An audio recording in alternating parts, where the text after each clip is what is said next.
안녕하십니까. SPM 리서치의 김영재입니다. 블랙아웃 기간 앞두고 국채시장 안정된 모습, 그것이 또 미치는 영향은 무엇일까? 그걸 한번 생각해 보고요. 차별화가 나타나고 있는 것은 이번만은 아니지만 이번에는 그 차별화가 더더욱 심화되고 있습니다. 신고가 나는 종목도 있고 또 신고가를 내려고 하는 나라도 있고 또 반면으로 오르지 못하는 종목도 있고 오르지 못하는 국가도 있고 오르지 못하는 자산군도 있습니다. 이러한 차별화 어떻게 봐야 될지, 또 어떤 현상이 지표 안에서 나타나고 있는지, 지표가 왜곡되고 있는 것은 아닌지, 이러한 점들도 한번 살펴보도록 하겠습니다. 국채 안정권 진입하는 모습 살펴보도록 하겠습니다. 이번 주에 27, 8 이렇게 일정이 있는데 27일에 2년물, 5년물 일정이 있고요. 그 다음에 28일에 7년물 일정 이렇게 있죠. 근데 이거 지나고 나면은 11월은 대강 마무리된다 이렇게 보시면 될 것 같아요. 12월 뒤에도 약간 복잡한데 11월보다는 12월이 훨씬 복잡하죠. 그 얘기는 이제 마무리된 다음에 다시 말씀을 드리도록 하겠고, 12월로 끝나는 게 아니라 이게 1, 2월로 이어진다라고 말씀드렸잖아요. 매우 중요하다. 나중에 다시 말씀드리도록 하겠습니다. 어제 결과 보면은 제가 안 좋은 결과들은 이렇게 붉게 표시를 하는데 540억 불짜리 2년물 입찰에서는 입찰 경쟁률이나 외국인 지분율 다 안 좋았습니다. 그렇다고 5년물이 좋았냐 하면은 550억 불 규모였는데 이거 역시 마찬가지로 다 안 좋았어요. 다 안 좋았는데 낙찰 수익률은 괜찮았어요. 전날 대비했을 때 제가 이렇게 붉게 표시했잖아요. 4.92에서 4.84로 낮아지고 5년물도 마찬가지예요. 4.49에서 4.38로 낮아지고, 보통 이러한 내용이면은 수익률이 좀 안 좋아지면서 퍽 뛰면서 충격을 먹을 만도 했는데, 어제 같은 경우는 경제지표가 좀 안 좋게 나오면서 그것이 좀 금리를 꺾고 내려가는 그런 모습과 더불어서 의외로 좀 괜찮은 결과가 나왔다 이렇게 보시면 될 것 같아요. 프라이머리 딜러 비중이 높아졌을 거 아니에요. 외국인이 덜 들어왔기 때문에. 그렇다면은 이러한 결과는 결국 시장에서 어느 정도 이 정도 레벨을 인정한다 이렇게 볼 수도 있겠죠. 재무부도 마찬가지로 이제 여기서 툭 튀는 금리를 원하지 않는다, 이걸 볼 수가 있을 것 같아요. 이 정도 레벨 안에서 움직이는 것이 아닐까.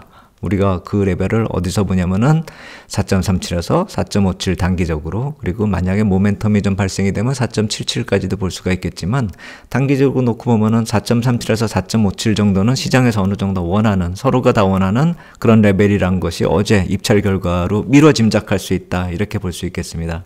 어제 같은 경우는 제가 붉은색 박스권을 이렇게 표시를 했는데, 이게 경제지표 발생된 이후부터 경제지표 발표 이후에 좀 내리고, 그리고 입찰 결과가 반영되는 그 시간대에서 계속 내려가는 그런 모습 보였습니다. 그러니까 어느 하나 때문에 내려간 것이 아니라 경제 지표하고 더불어서 입찰 결과 모두 다 시장에 반영되는 그런 모습이었고, 결국 단기 박스권 형성 재확인했다 이렇게 보시면 될 것 같아요. 근데 보통 국제시장이 이렇게 안정이 되면 다른 자산도 막 좋아져야 되잖아요. 주식시장도 올라야 되고 막 이렇게 해야 되는데 별로 또 그렇게 분위기가 확산되는 모습은 아니었다 이렇게 봐야 될 것 같고, 나스닥만 좀 약간 강세를 보이는, 그리고 반도체 쪽이 또 강세를 보이는 차별화가 나타났다. 이런 차별화는 올해에 계속 반복이 되면서 지속이 되고 있는데, 이 점 한번 지속적으로 우리가 좀 살펴봐야 될 것 같고, 오늘은 좀 약간 더 깊숙이 들어가 보도록 하겠습니다. 좀 이따 다시 살펴보도록 하겠고요. 오늘 입찰 일정 한번 살펴보면은 7년물 입찰이 여기 표시되어 있죠. 390억 불. 그 다음에 52주가 440억 불. 그 다음에 42일짜리 CMB가 또 있어요. 700억 불이나. 다 합치면 1530억 불. 결코 적지 않은 금액이다. 그래서 지금 금리가 반등하고 있는데, 입찰 지나면서 또 안정되는지 한번 우리가 지켜볼 필요 있겠다 이렇게 생각이 됩니다. 그렇다면 이제 디커플링 쪽을 한번 살펴보겠습니다.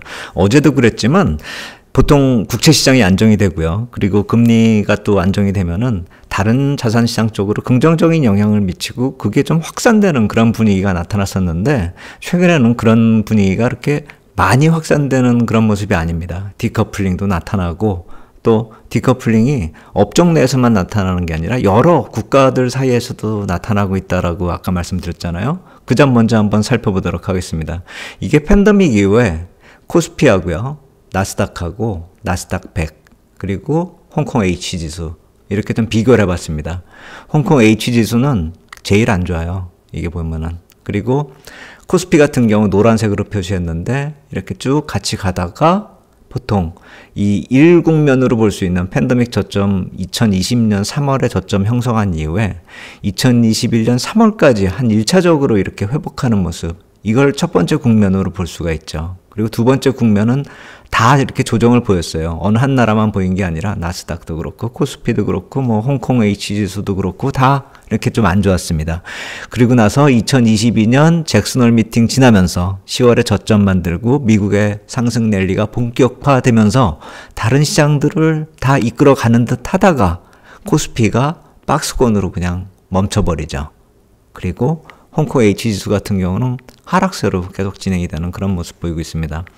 최근에 H지수 좀 안 좋은 얘기들 계속 나오고 있는데 그거는 뭐 따로 말씀을 드려야 될 정도로 좀 큰 문제인 것 같아요. 제가 걱정하는 그런 문제는 이게 불안전 판매다 뭐다 이제 이런 걸 다 따져봐야 되겠죠. 그리고 그것은 불안전 판매를 입증을 해야 되는 그런 또 어려운 그런 관문들이 남아 있는데 어찌됐건 그것은 진행 사항이 될 것 같고요. 그리고 이러한 경우에 있어 대처하는 방법에 있어서는 제가 그 말씀 드릴게요. 어쩔 수 없이 이게 보상을 못 받고 손실이 확정이 된다라고 했을 경우에 그러면 손실 확정이 되면은 여기서 게임이 끝나잖아요. 특히나 지금 많이 하락을 한 상황이기 때문에 뭐 반토막이 났다 뭐 이런 얘기들도 나오고 있는데 여기서 우리가 생각해 봐야 될 건 만약에 시간과의 싸움이고 언젠가 중국이 회복이 될 것이다 이렇게 생각을 하신다면 이게 만기될 때 기초자산을 사놓는 방법도 있어요. 제가 증권회사 재직 시절에 ELS 같은 경우가 그때도 계속 문제가 발생이 됐었는데 만기가 도래하는 그 시점에서 기초자산이 되는 그 당시에는 뭐 종목도 많았어요. 종목으로 형성되어 있는 ELS들도 있었거든요. 물론 지금도 있겠지만 그 당시에는 좀 그런 경우가 많았어요. 근데 종목이 변동성이 확대되면서 그게 손실을 초래하는 그런 경우가 많았기 때문에 그 다음에는 주로 지수를 기초상품으로 해서 팔았거든요. 근데 종목 같은 경우는 대응하기가 쉽죠. 예를 들어서 뭐 삼성전자를 기초자산으로 해가지고 손실이 났다 하면 만기 때 기초자산을 사놓으면 되죠. 삼성전자 주식을 사놓으면 되는 거잖아요. 근데 이번에도 마찬가지로 대응은 할 수 있을 것 같아요. H지수 주식이 있으니까요. 그걸 편입하면은 ETF를 편입하면은 어느 정도 시간과의 싸움으로 들어간다 이렇게 생각을 할 수가 있는데 다만 손실을 여기서 끊을 수가 있는데 이걸 사게 되면은 또 추가적으로 계속 이 변동에 노출이 되는 거잖아요. 그래서 중국 쪽에 좀 확신이 있으신 그런 경우라고 한다면 그러한 방법도 한번 생각해 볼 만한데 그것이 언제 회복될지는 약간 좀 시간이 많이 걸린다 이렇게 봐야 되겠죠. 참 복잡한 문제입니다. 그리고 이게 운용사 같은 경우가 해외 IB 쪽인 경우가 많아요. 그렇다면 이게 결제할 때 또 외화가 지출되어야 되는지 이것도 한번 감독기관에서 좀 잘 살펴봐야 될 것 같아요. 그래서 그런 점은 좀 빨리 발표를 해줘야 될 것 같아요. 그래야지 외환시장이 또 안 좋게 영향을 받지 않을 테니까요. 여러 가지 좀 복잡한 절차가 남았다. 이렇게 생각이 된다. 이렇게 생각이 되고 다시 내용으로 돌아가면요. 이러한 디커플링이 계속 반복이 됐다라는 것이죠. 1국면에서도 수익률이 많이 차이 나잖아요. 그리고 두 번째 국면에서도 많이 차이가 나고 최근 같은 경우는 이 녹색선 나스닥 100 지수가 많이 올라가잖아요. 나스닥 종합지수보다도 이 매그니피선트 7 뭐 이런 주식들이 좀 끌고 올라가는 그런 모습이 나타나고 있잖아요. 그래서 오늘은 그러한 이제 종목별로 차별화가 나타나는 그런 모습들도 한번 좀 살펴봐야 될 것 같아요. 답답한 건 이머징 마켓 쪽이 조정세를 계속 보이고 우리도 그 안에 속해 있다라는 점이죠. 우리가 이 MSCI 지수에서 만약 선진국 지수를 편입되면 좀 나아질 수도 있을 것 같은데 아직은 이머징 마켓 지수에 속해 있기 때문에 글로벌 유동성 흐름을 그대로 따라간다 이렇게 봐야 될 것 같아요. 이머징 시장 H지수 같이 이렇게 여긴 H지수로 표시했는데 중국 쪽 별로 그렇게 좋지 않잖아요. 우리도 좀 안 좋은 상황이다. 우리는 미국하고 중국을 한 평균값 정도의 수익률로 쫓아가고 있는 그런 모습이다. 중국보다는 약간 낮지만 그렇다고 뭐 좋다고 볼 수는 없다. 이렇게 생각이 됩니다. 그리고 또 하나는 그러면 나스닥하고 경기소비재하고는 어떤 디커플링이 나타나는가? 또 이거 한번 살펴볼 만하다라고 생각이 돼요. 나스닥 100을 푸른색 선, 그 다음에 XLY, 그 경기소비재 ETF 있잖아요. 그 수익률을 이렇게 비교해 봤습니다. 나스닥 100이 이것도 또 비트를 하고 있네요. XLY가 매그니피센트 세븐 중에서 아마존하고 테슬라만 편입을 하고 있거든요. 나머지 5종목을 편입하지 않고 있기 때문에 이런 모습이 나타날 수 있다, 이렇게 생각이 들긴 드는데, 그렇다라고 본다면은 경기가 그렇게 지금 강화되고 있는가, 이걸 한번 좀 살펴봐야 될 것 같아요. 왜냐하면은 나스닥 100은 정고점으로 이미 도달을 하고 있잖아요. 근데 이쪽에 경기 소비재 흐름은 그렇지가 않잖아요. 경기 소비재 ETF 안에 편입된 그 기업들의 주가가 별로 안 좋다, 이렇게 볼 수가 있겠죠. 그렇다면은 그 기업들의 영업 상태도 별로 안 좋은 것이고, 실제로 이쪽 정점을 친 2021년 12월보다 오히려 안 좋아지고 있는 그런 상황이다. 이 점을 좀 봐야 될 것 같아요. 경기 소비재 안에서 디커플링이 나타나고 있다라는 것이죠. 한번 편입 종목들 한번 살펴보겠습니다. 보시면은 아마존하고 테슬라가 상위 편입 종목 2개 여기 표시되고 있죠. YTD 수익률 보면 75%, 91%씩 이렇게 나타나고 있어요. 물론 테슬라 같은 경우는 많이 하락했다가 회복하는 그런 움직임이기 때문에 신고가 뭐 이런 움직임은 아닙니다. 그리고 나머지 종목들은 별로 그렇게 수익률이 안 좋죠. 이 안에서도 차별화가 나타나고 있다. 경기 소비재 내에서도 차별화가 나타나고 있다는 걸 좀 주목할 필요가 있다는 것입니다. 여기다가 추가적으로 제가 이거 한번 볼게요. 페라리 주가입니다. 테슬라하고 좀 틀리죠. 이건 그냥 진짜로 신고가가 나고 있는 거예요. 보시면. 그래서 여러 가지 재무제표 중에서도 제가 성장 지표만 좀 뽑아봤어요. 여기 매출액 증가율, 영업이익 증가율, 당기순이익 증가율, EPS 증가율 이렇게 좀 많이 뽑아놨는데, 여기서 제일 핵심되는 EPS 증가율 살펴보면은 2022년 12월에 마이너스 기록했잖아요. 그때 주가가 바닥이었어요. 그리고 EPS 증가율이 계속 증가하잖아요. 놀라울 정도예요. 19%, 38%, 59%, 31%. 각 분기마다 증가율이 이렇게 두 자릿수에다가 거의 59%까지 증가하는 게 이번 지나간 분기였단 말이에요. 이번에 주가 반영하고 있는, 이 신고가를 반영하고 있는 것이 이것이다, 이렇게 볼 수가 있겠죠. 그리고 4분기 예측치조차도 31% 이렇게 기록을 하고 있거든요. 사실 이러한 종목이 어떻게 페라리 같은 경우가 이렇게 영업이익이 좋아질 수 있을까? 이 점을 우리가 좀 생각을 해볼 때가 됐어요.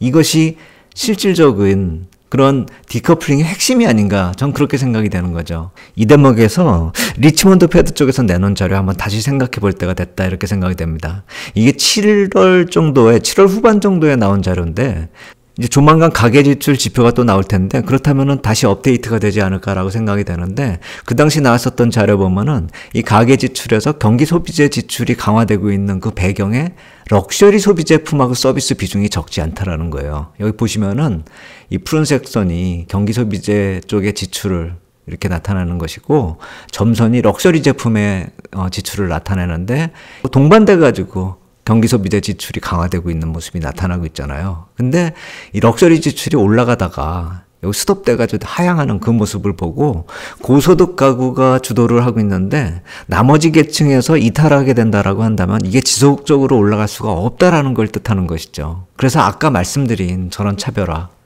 이런 차별화의 배경 속에는 그러한 모습이 있다는 것이죠. 일부 계층만 소비가 강화되고 있고, 상당수의 계층은 소비가 강화되지 못하고 있기 때문에 적지 않은 기업들이 이제 상승세에서 이탈하기 시작했다라는 것이죠. 한마디로 상승세가 유지되고 있는 기업이 그렇게 크지가 않다라는 것입니다. 그렇다면은 지금 나타나고 있는 경기 지표가 과연 무엇을 뜻하고 있는가?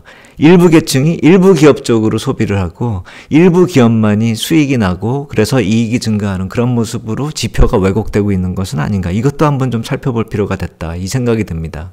그래서 오늘 제가 말씀을 드리는 내용은 체감하고 다른 경제 지표에 내재되어 있는 의미를 좀 생각을 해봐야 될 것 같아요. 고물가 고금리는 지금 계속 나타나고 있는 모습이고, 이게 언젠가 소비력 약화로 이어지고 그것이 리세션으로 이어진다. 이것이 지금 보통 생각하고 있는 리세션 사이클이잖아요. 근데 이게 반복되지 않거나 아니면 차별적으로 나타날 가능성도 있다라는 것이죠. 리세션 자체가 특정 계층이나 특정 경제 주체나 아니면 특정 기업으로 한정될 수도 있고, 아니면은 리세션을 면할 수 있는 기업이 그 반대로 특정 계층이나 특정 기업으로 한정될 수 있다라는 상반된 해석이 가능하죠. 어찌됐건 지금 현재 나타나고 있는 모습은 소수 산업하고 소수 기업의 차별적 흐름이 반영되는 그런 지표 호조가 나타날 가능성이 커지고 있다는 점을 놓치면 안 될 것 같아요. 그렇다면 패드가 이런 차별적 경제 흐름을 정책에 반영하는 시기가 언제일지 이것도 한번 좀 생각을 해봐야 되겠고, 그때 이런 디커플링이 완화될 수 있다 이런 생각이 듭니다. 그러니까 디커플링이 완화되는 것은 정책에 달려있다 이렇게 볼 수가 있는 것이죠. 키는 패드가 지고 있다 이렇게 생각이 됩니다.